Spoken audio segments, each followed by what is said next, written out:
Brought to you. Possibility for a follow-up. Welcome, Mr. Mawat. You may have a seat here.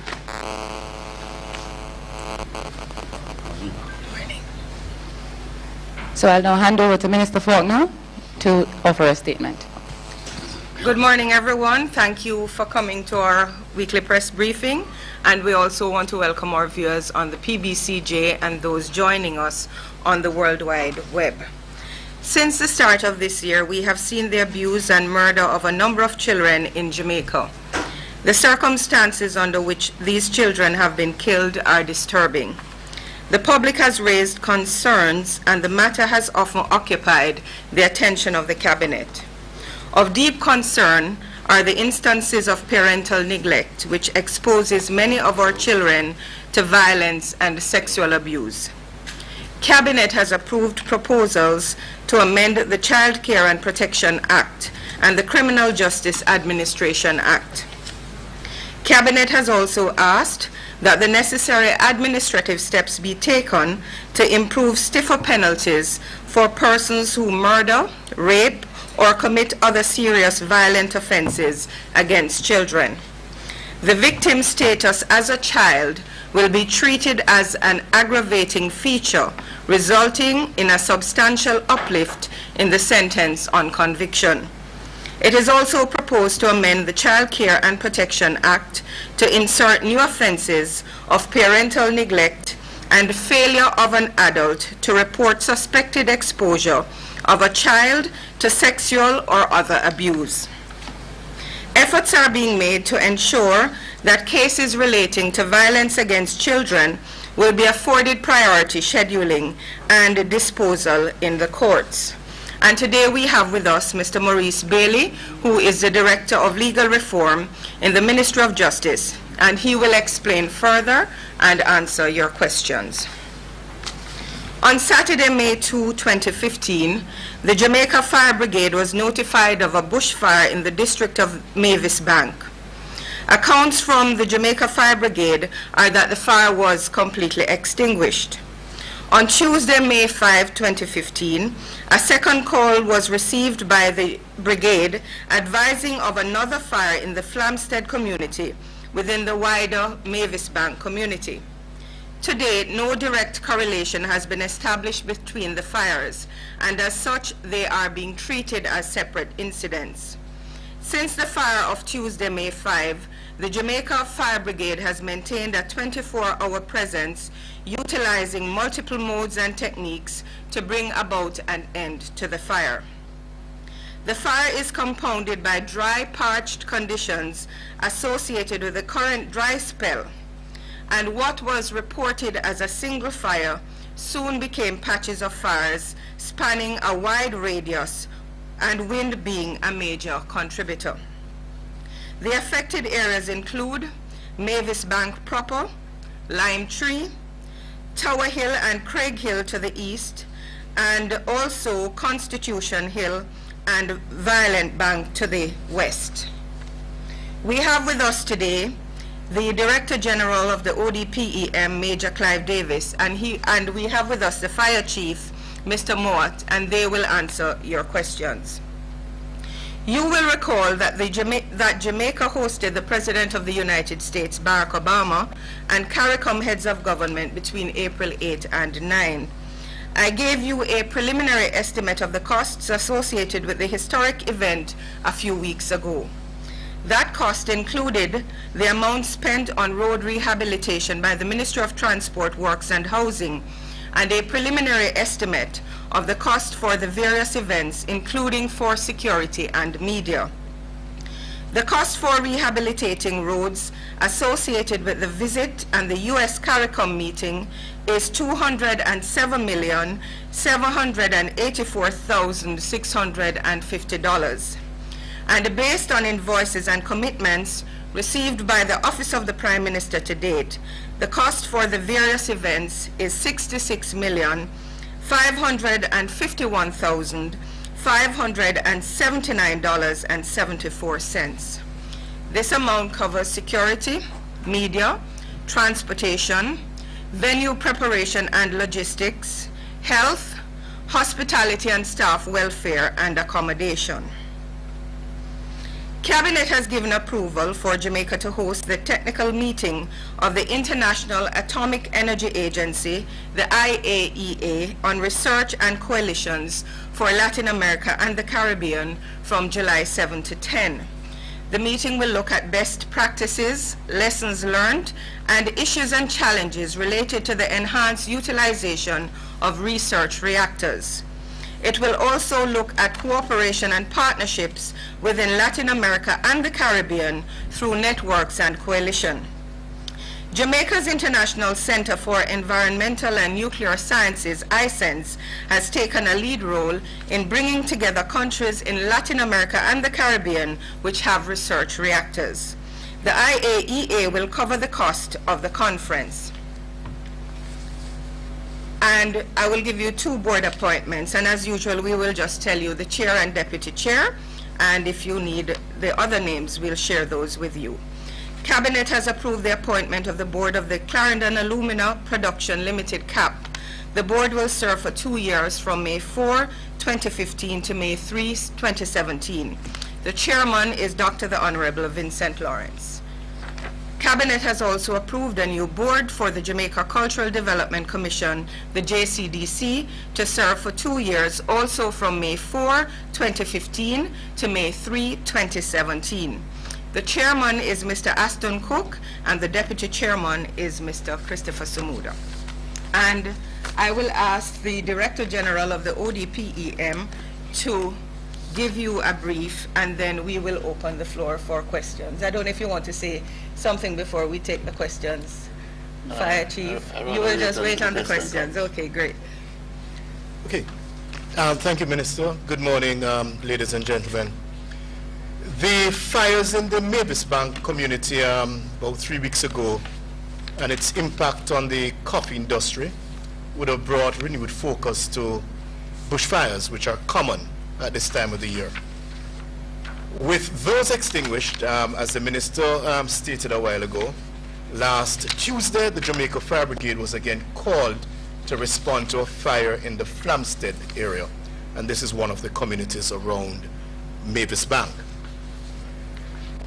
The area is sometimes referred to by its electoral tag, East Rural St. Andrew.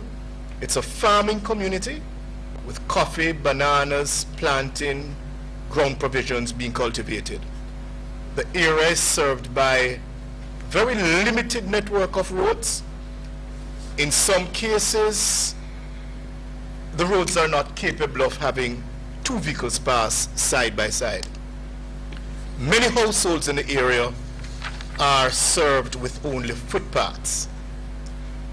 Ladies and gentlemen, the area is characterized by high, steep slopes which flow into deep valleys. My words, the terrain is inhospitable and unforgiving. On Thursday the 7th May 2015, an aerial reconnaissance showed that there were multiple fires in a number of communities across that area. The Jamaica Fire Brigade requested assistance from the Jamaica Defense Force in the form of water drops using helicopter and bammy buckets. Based on the wind conditions at that time, however, this was not possible until 7 a.m. the following day, Friday the 8th.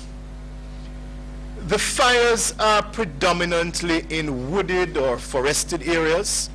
However, based on the very nature of this element, it did not only threaten but damage crops and property.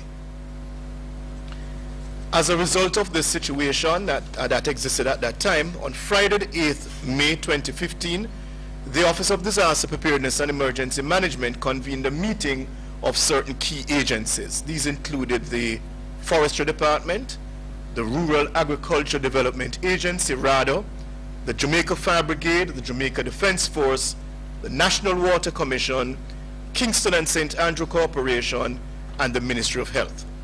The aim of the meeting was to look at the resources that might be required to bring to bear on this situation.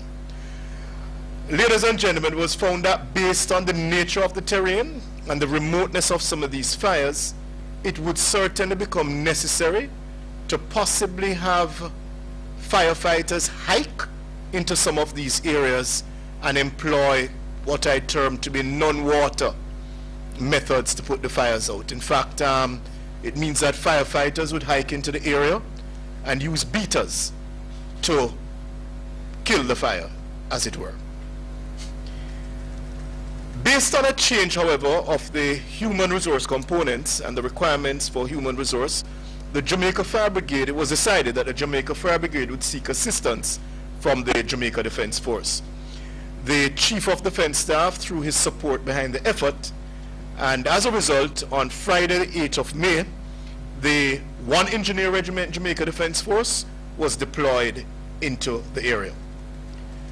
The operation continued with 1 Engineer Regiment, the Jamaica Fire Brigade, and the Jamaica Defense Force Air Wing right into this week. The firefighting teams on Monday and Tuesday commenced what we term another high-risk practice to combat the blaze. Ladies and gentlemen, what we've been doing now is inserting firefighting teams fitted with portable backpacks. They are airlifted and inserted into the hot zones. Might I just state that here the stakes are increased, the risk to personnel, to helicopter and crew increases tremendously. Might I just add, however, that as the men and women of the Jamaica Defense Force combat fires in eastern St. Andrew, they have in the last week also had similar fires in Jacks Hill, Stony Hill, Lawrence Tavern, Constitution Hill, Guava Ridge, and very close to Gordon Town, as a matter of fact. But might I also add that these bushfires are also present in Clarendon and certainly in St. Elizabeth, at this time. The Jamaica Fire Brigade wishes to state that while they will and have been responding to all the calls in keeping with all the accepted protocols, their order of priority has been and will always be to save lives first, followed by that of structures such as dwellings. After putting in place the necessary protective mechanism such as fire breaks, some fires, ladies and gentlemen, will have to be left to burn themselves out. We are, however, mindful that as the fires continue, they have the potential, to rid the slopes of vegetation, exposing them to possible landslides when the rains return. This is seen as a clear and present danger which must be managed. It gives additional reason to ensure that the fires are halted in the shortest possible time. Finally, we do anticipate, yes, that these fires will continue to occur. It is that time of the year with the daytime heating and the extended dry conditions influenced by the strong winds are a perfect recipe for bushfires. We, however, pledge to continue to harness, coordinate, and provide the firefighters with all the necessary resources to bring the situation under control and to continue to manage the situation. Thank you. Thank you very much, Major. And now we will open the floor for questions. And we will begin with Alfia Sanders from The Observer. May I ask that prior to asking your question, you state your media house and your name. But we know you, Alfia. Go ahead. All right, thanks, Sherry. This question is for the Commissioner. Can you describe for us the level of strain that is being put on your agency at this time, given that you have been fighting major fires from about early last month? How many firefighters are on the ground currently, and have you been able to put a dollar figure to the cost of the operations so far? Sorry, media. To reiterate that we're going to pose our first question, and you may be allowed to follow up, and then we're going to move on to the next journalist. So that was a three-part question, which we will take as one, but I want to reiterate that we're taking one question with a possibility of a follow-up, and we move on so that we allow other journalists to get in. Go ahead, Chief. I was about to say, maybe I should answer the last question first, since I believe that is the easiest one to answer. We have no dollar figure because we have not gone into doing that kind of assessment just yet. In terms of the kind of strain that it places on the brigade, I could just say in one word, severe. But because we have fires not just here in Kingston, we have these fires right across the island. The brigade is under tremendous pressure to keep up with the amount of calls we are getting. In fact, for many days we have to put some fires on hold, some of the bushfires on hold, because we simply don't have the kind of resources to deploy to all of them. Specifically, the Mavis Bank and surrounding areas, let me just say that for those who live in the communities, for those who have farms and so on in the communities, they are telling us that they have never seen anything like we're seeing now. We have never seen anything like we're seeing now. The firefighters are demonstrating a kind of resilience in dealing with these that is unheard of, frankly, because the terrain is difficult. It's not an area that we can apply conventional firefighting approaches. We have to be, as the Major Davis just mentioned, we have to insert in firefighters directly into hot zones. That is against our training, that is against our practice, that pose a certain amount of danger to the firefighters themselves. But they are not flinching. We are working hard. We are working with our partners from the Army. And today, I believe, up to this point, is one of our better days in several days. What we're doing there is we're doing some mopping up in some areas. The problem we have, though, and there is mention about the wind. The wind is our number one enemy up there at the moment. In the mornings, it is not as bad in the mornings. It's the window that we have to make the most aggressive attack, because as we get into the afternoon, when the wind whips up, it takes the fire into places that we would not have anticipated. So the situation there is bad. So if you ask a question about generally what's the resource looking like, I think that is well known. We have repeated that over and over and over. We were just in at the Riverton City landfill, and the shortage of resources was there. And right now, because we're having fires everywhere in Jamaica, bushfires mainly, we are stretched to the limit, but we have to continue to do what we have to do. All your questions were answered?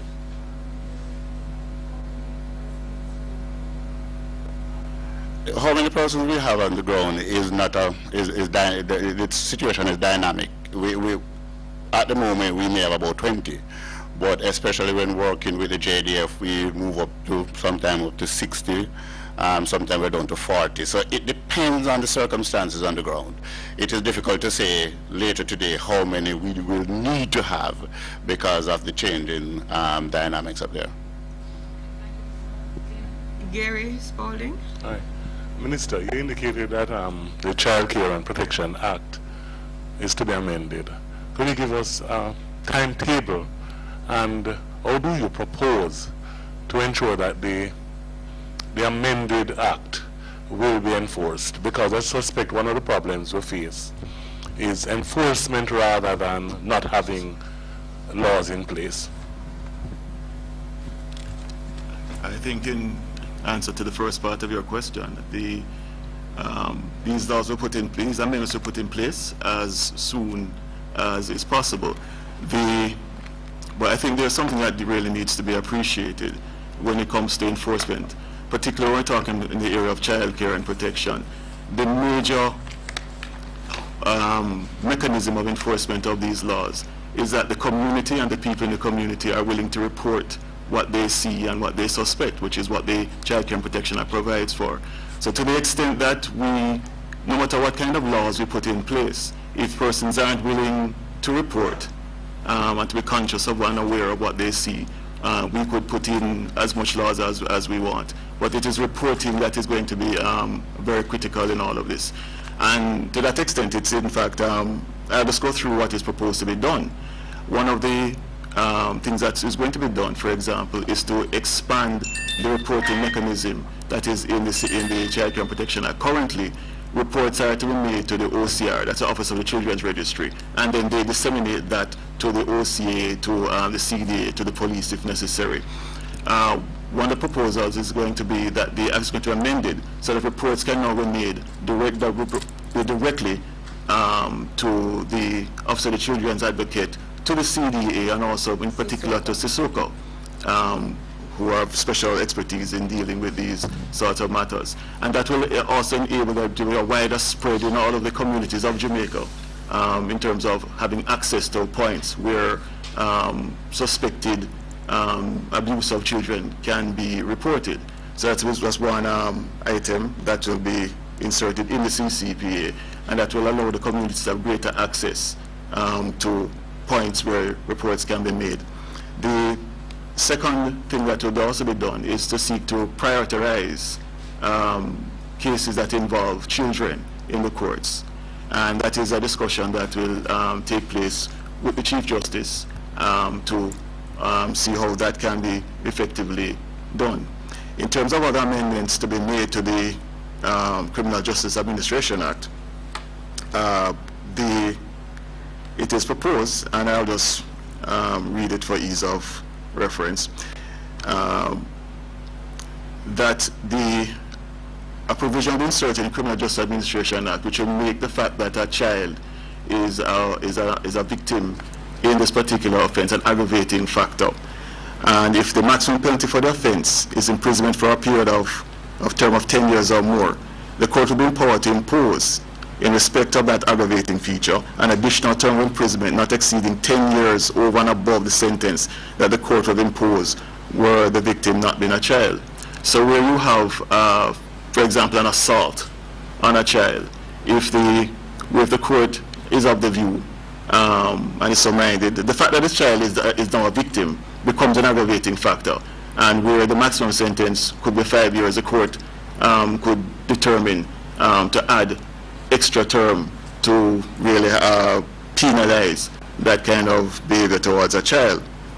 Secondly, if the maximum penalty for the offense is a term of less than 10 years, the court may impose in respect of that aggravating feature an additional term of imprisonment not exceeding 50% of that maximum penalty over and above the sentence that the court would have imposed were the victim not being a child. And I think I perhaps should explain this.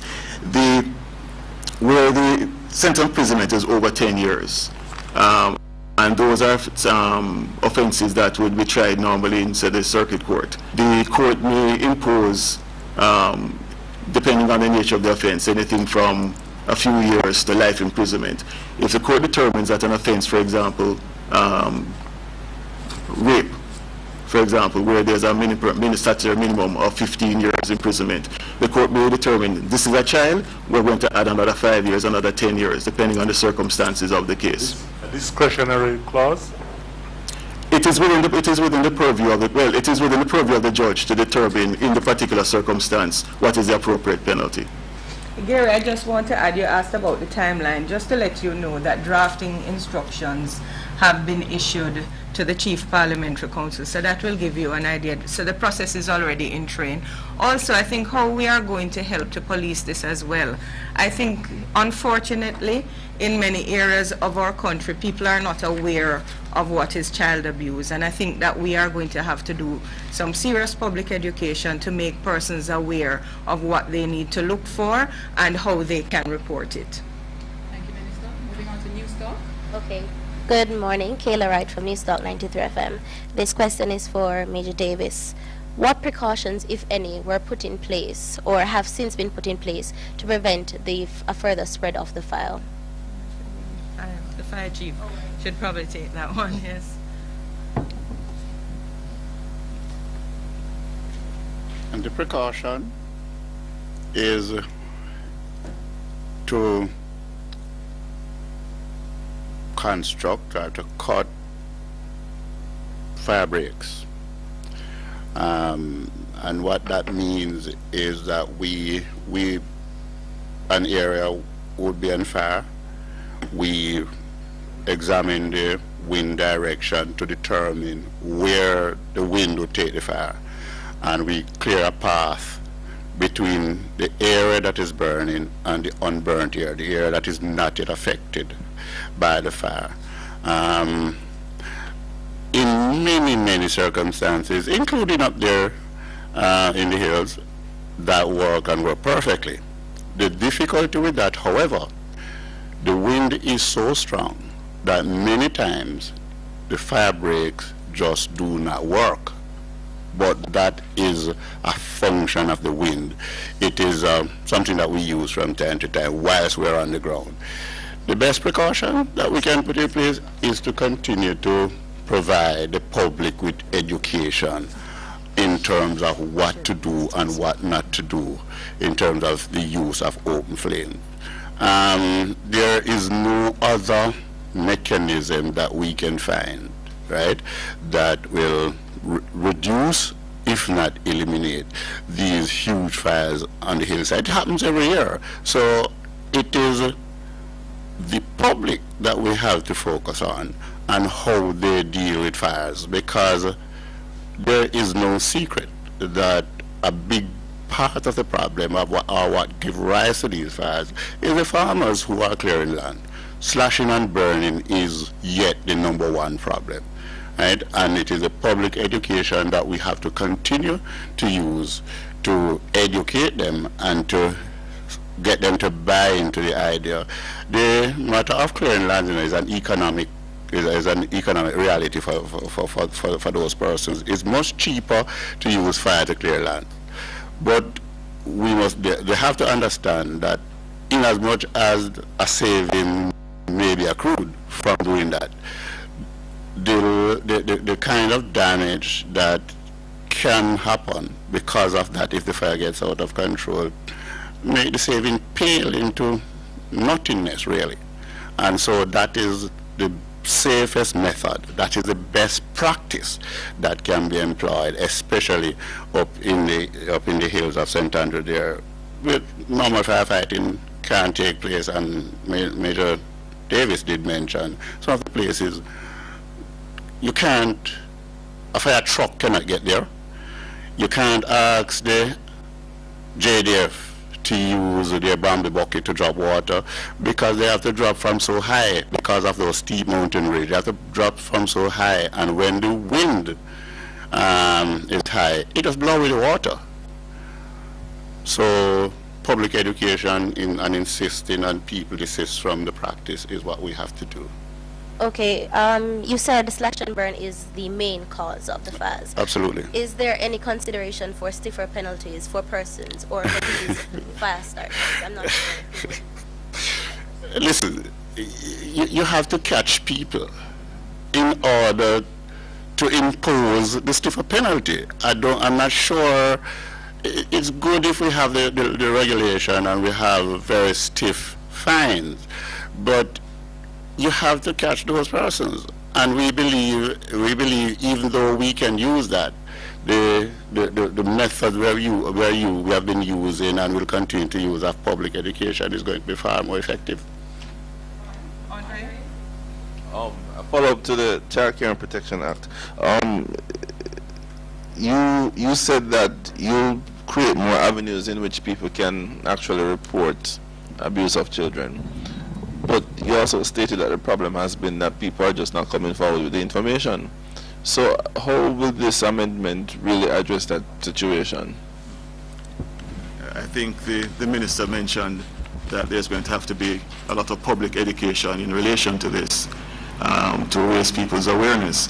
But while I mentioned that, I should have also mentioned there's a fourth amendment that will be made, and that is the insertion of a new offense of parental neglect in the Child Care and Protection Act. And that is where a child is found in circumstances where that child could be exposed to, is unsupervised, is found in places where that child should not be, or living with somebody other than the parent in circumstances where that child should not be there.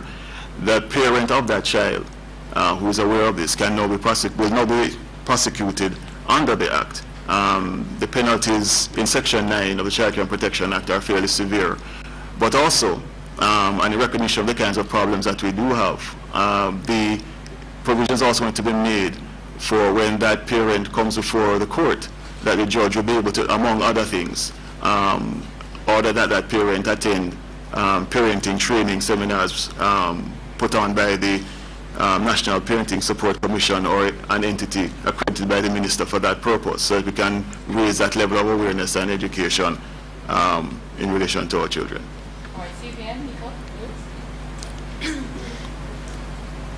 Good morning. This question is for Mr. Bailey. My name is Nika Lewis. I'm from CVM News. It's regarding the sex offenders registry. I don't know if this would have the new or the amendments would have anything to do with the... No. Nothing at all. I don't know if the Ministry of Justice is concerned with regards to after persons pass on this information, so they report the abuse and all of that. These persons go before the courts and they go through the motions, they come out of the system.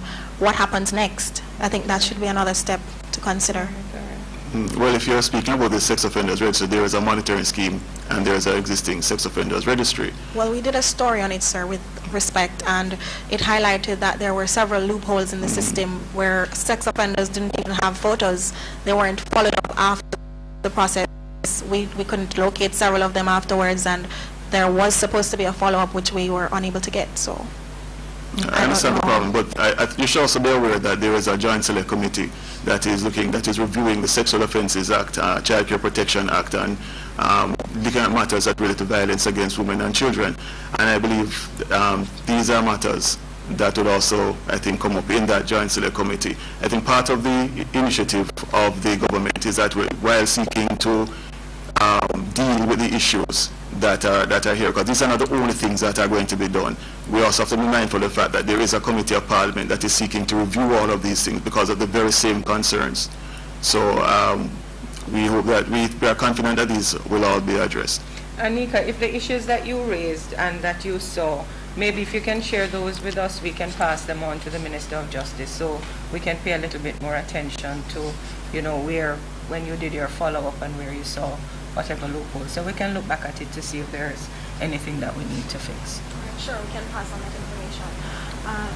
Follow-up question? Go ahead. Follow-up, no. Not regarding the same issue, though. No, that's all right. Go ahead. Okay. This one is for Chief Mott. Chief, I know that when I was on the ground, I saw the hard work that was being put in by your firefighters, and you mentioned that you're getting support from the JDF and all of that, and we laud that. You mentioned public awareness campaigns and so forth. Do you think we have somewhat been reactive in this regard when it comes to maintaining the prevalence of the public awareness? When we start the fire campaigns, we start them saying no because there's a fire in place and we're trying to get rid of it, but then a few months from now we won't hear anything about it. It dies down until something big happens again. So the consistency is what I'm concerned with. Oh, I don't think we suffer from that at all. The Jamaica Fire Brigade has a very robust fire prevention program. It is all year round. We never stop. Those persons are precisely there to provide public education. It's an everyday activity. And I think, Nika, sometimes even though persons are aware of the dangers that a fire can cause, especially when we are in the dry season, I think sometimes just their economic circumstances that will trump, because they feel they have to prepare the soil and they have to prepare the land. And I think what we have to bring home to persons is that the dangers and the cost when we have a fire, you actually lose a lot more. And I think, you know, we have to step up that. I think going forward, perhaps, you know, along with our fire service, what we can do is use the SDC, which goes into communities, to continue the message, because it is important that we continue the public education. A lot of persons are aware, but they just ignore. Thanks, Minister. Thanks, CBM. Back to a follow-up question from Gary. Yes, in relation to the Child Care and Protection Amendment, you referred to that fourth insertion that is proposed. But if recollection serves well, that is already in the act, in the law, that you have a neglect clause in which not only parent but caregivers, neighbors who see things and neglect to report it. So what's the difference this time around? The difference this time is that it singles out and highlights that specific responsibility of the parent in relation to the child. The section, I think it's section 8 of the Child Care and Protection Act, which speaks to neglect, lumps it in with a series of other things. And what we're seeking to do is to highlight the fact that parents have a particular responsibility. We have had many instances where one of the questions that comes up when the story comes out in the media is, where are the parents, where is the person responsible for this child? Were they aware? Sometimes it appears that they were aware, why was nothing done? And what this provision seeks to do is to highlight and to make it very clear what these responsibilities are, and that there are consequences that flow, rather than simply lumping it into a range of things. So it is an elaboration, an enhancement of what is there. So it is not entirely new, but it is new in the sense that this will now put a particular focus and have its own particular provision in the legislation. And you must also look at some of the remedies that are being proposed, including that they will have to do parenting class, and there are some other penalties as well inserted in that. The parenting class, and I believe that when they go to court, is it community service? Yes, and community service as well. I was trying to remember what the clause is. But Gary, we're hoping that persons in the media will help us with the public education, because it is very important that a lot of parents, you're right, a lot of parents really don't know how to parent. We have a lot of young parents, and the strain on them is tremendous. So wherever we can, we have to guide and help them. Thank you, Minister. Mr. Bailey, moving on to RJR. RJR is question for the Information Minister. I know there are 3 more appointments to be made to the NHT board. Can you give us an update? No, I have not received those yet. It has not come to cabinet yet. So until it does, I won't be able to tell you. Do you have a follow-up? Go ahead. Adding the figure for the visit of President Obama and the hosting of the CARICOM heads, is the figure you're giving us a final figure, or? Well, as far as we are aware, yes, we have not, up to the date, we know the figure for the road, that's the final figure. In terms of the OPM, and if you notice when I said to date, all the invoices and all the commitments that we have, that's the figure we have. Thank you. Moving on to Abka. Good morning, Abka Fitzhenley, Nationwide News. Question for the Information Minister, and I ask you these questions in the context of you being the government's chief spokesperson, and I know you'd know. Are the negotiations still on the way between the opposition and the government regarding the CCJ bills being passed in the Senate?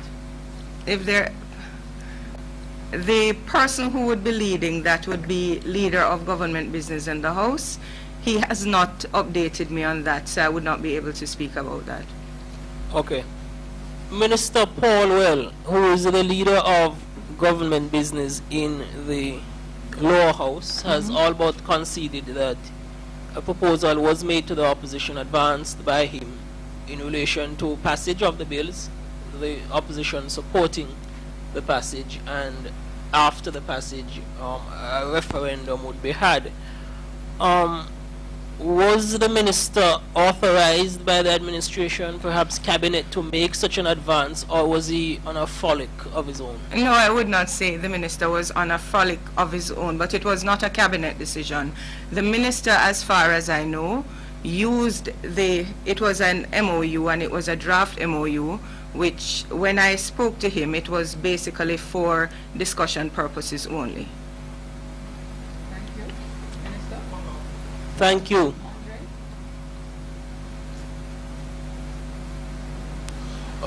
Minister, what then do you make of the fact that the opposition has refused to sign this?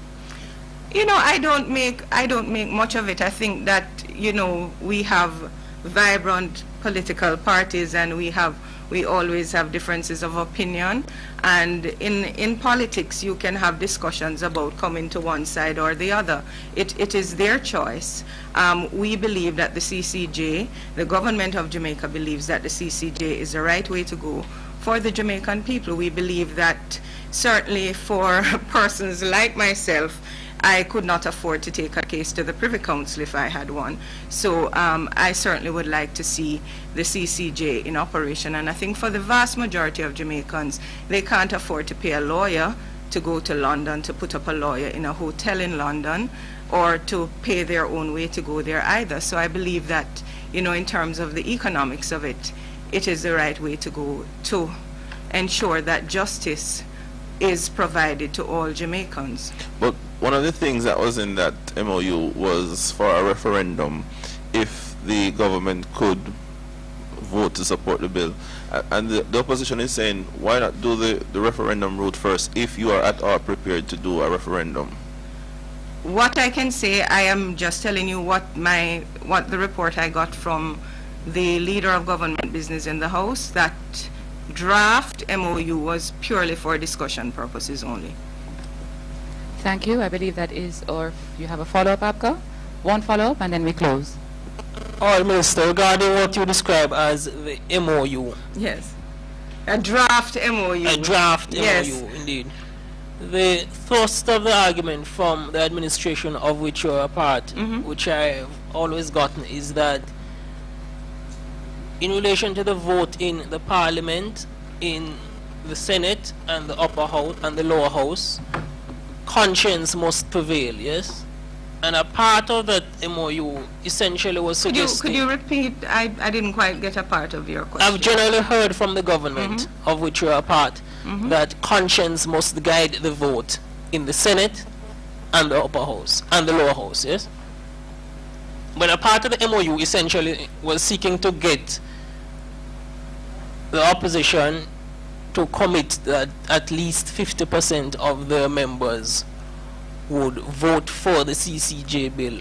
Isn't that kind of pre-arrangement prior to the vote kind of contrary to the whole thrust that conscience must guide this whole crucial matter? If you may recall, I said it's a draft MOU. I can only go based on what the leader of government business in the House has said to me. I have not seen the complete MOU. I've only seen drafts of it, so I would not be able to comment on it. I would have to get further guidance from the leader of government business. I hope you can accept that. I haven't had a chance to have a detailed discussion with him. Thank you. Thank you. I believe that is our last question. Allow me to extend thanks to the media for coming out this morning. Allow me, just to let colleagues in the media know, I will not be here next week, so we won't have a briefing. I have a funeral that I have to attend overseas, so we won't have a briefing next week. And just to thank you for coming, and we will see you maybe in another 2 weeks or so. Thank you.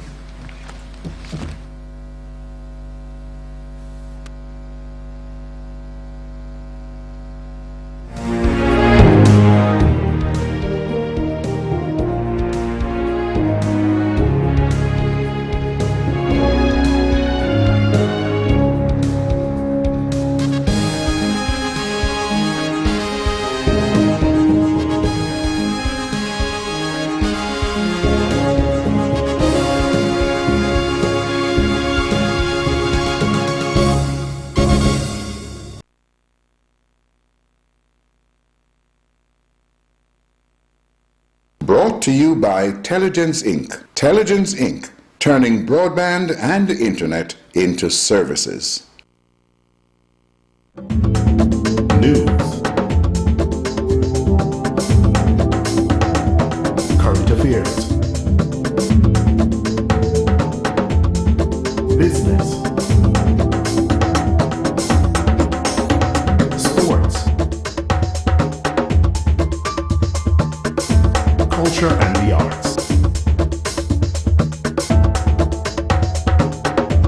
watching PBC Jamaica.